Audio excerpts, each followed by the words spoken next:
सोलापूर न्यूजमध्ये आपल्या सगळ्यांचं स्वागत. संदर्भामध्ये आपण सगळ्यांनी मिळून एकत्र येऊन या विषयाला आपण कुठेतरी निर्णय घेतला पाहिजे आणि त्यामुळे त्यांना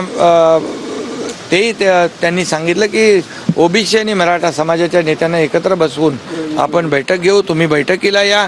आणि मी त्यांना जाहीरपणे सांगितलं, आजही सांगतोय की आपण ज्येष्ठ नेते आहात आणि सगळ्यांनी मिळून या प्रश्नाला न्याय दिला पाहिजे.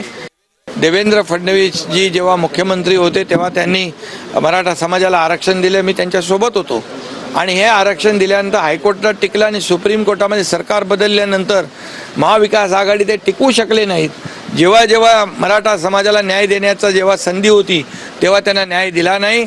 मराठा समाजाच्या जीवावर नेते झाले, राज्यकर्ते झाले, परंतु मराठा समाजाला वंचित ठेवण्याचं काम केलं. जेव्हा जेव्हा संधी होती तेव्हा दिलं.